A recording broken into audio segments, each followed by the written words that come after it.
I've got about apparently 5 or 6 minutes to say the most useful things I can think of. I'm going to do my best. Um, the and it was suggested that I distill things down to three items. I think I'll go with 4, and I'll try. I think these are pretty important ones. Some of them are going to sound like, well, you've heard it before, but it's worth re-emphasizing. I think the first is you need to work, depending upon how well you want to do, and particularly if you're starting a company, you need to work super hard. So what does super hard mean? Well, when my brother and I were starting our first company, instead of getting an apartment, we just rented a small office and we slept on the couch.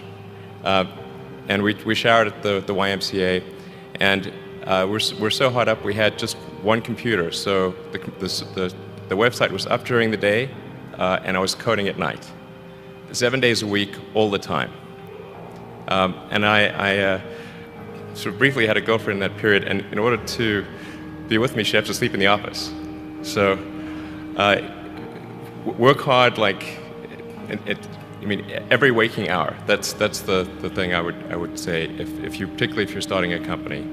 And I mean, if you do simple math, you say like, okay, if somebody else is working 50 hours and you're working 100, you'll get twice as much done in the course of a year as the other company. The other thing I'd say is that if you're creating a company or if you're joining a company, the most important thing is to attract great people. So either join a group that's amazing, that you really respect, or if you're building a company, you've got to gather great people. I mean, all a company is a group of people that have gathered together to create a product or service. And so depending upon how talented and hardworking that group is, and the degree to which they are focused cohesively in a good direction, that will determine the success of the company. So do everything you can to gather great people if you're creating a company. Then I'd say focus on signal over noise. A lot of companies get confused. They spend money on things that don't actually make the product better.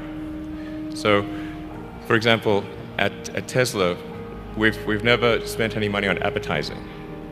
We put all of the money into R&D and manufacturing and design to try to make the car as good as possible. And I think that's the way to go. So for any given company, just can keep thinking about, are these efforts that people are expending, are they resulting in a better product or service? And if they're not, stop those efforts. And then the final thing is to sort of don't just follow the trend. So you may have heard me say that it's good to think in terms of the physics approach of first principles, which is, rather than reasoning by analogy, you boil things down to the most fundamental truths you can imagine, and you reason up from there. And this is a good way to figure out if something really makes sense, or if it's just what everybody else is doing.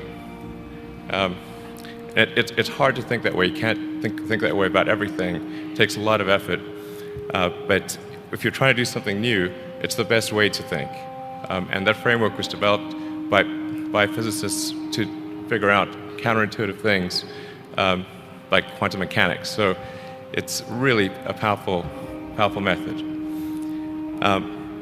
Anyway, so that's, and then I think that the final thing I would encourage you to do is, now is the time to take risk. You don't have, you don't have kids. As you get older, your obligations increase. So and once you have a family, you start taking risk not just for yourself but for your family as well. It gets much harder to do things that might not work out.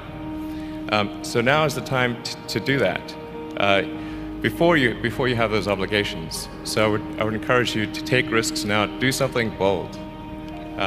You won't regret it. Thank you.